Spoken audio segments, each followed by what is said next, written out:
কলকাতার সকালটা সেদিন একটু আলাদা ছিল। ব্যস্ত শহরের চেনা শোরগোলের মাঝেই এসে মিশে গেল মেদিনীপুরের সোঁদা মাটির গন্ধ মাখা এক অপরিচিত মুখ।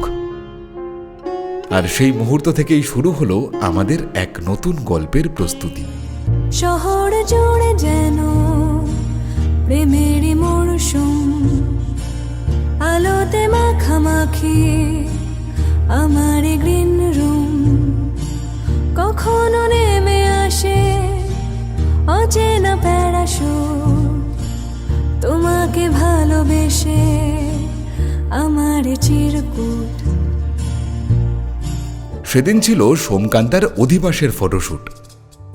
এ যেন এক মেয়ে থেকে বউ হয়ে ওঠার নীরব গভীর যাত্রা।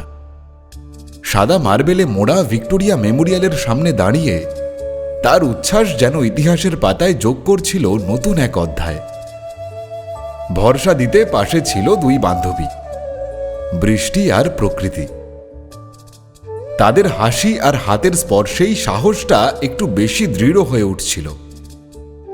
গড়ের মাঠে তখন সূর্য অস্তমুখী। সোনালি কিরণ এসে মিশে যাচ্ছিল তার ওড়নায়।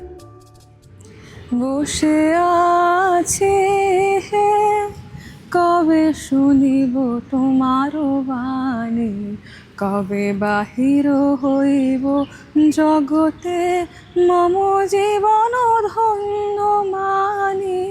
বসে আছে কবে শুনিব তোমার বাণী। নর নারী মন করিয়া হরণ চারণে দিবে আনি। বসে আছি কবে শুনিব তোমার বাণী। এবার থেকে পদবি বদলাবে। মিস চ্যাটার্জি হয়ে উঠবে মিসেস আদক। পরিবর্তন হবে বাড়ি ফেরবার পথ। আসলে ভালোবাসা থাকলে পরিবর্তনও হয়ে ওঠে সুন্দর। আজকের এই অধিবাস আগামীকালের সংসারের ভূমিকা। এই শহর সাক্ষী থাকুক এক নববধূর প্রথম আলোর মুহূর্তের, এক নতুন শুরুর, এক অনন্ত ভালোবাসার। তুমি যা বলিবে তাই বলিব, আমি কিছুই না জানি। তব নামে আমি সবারে ডাকিব, হৃদয়ে লইব টানি। বসে আছি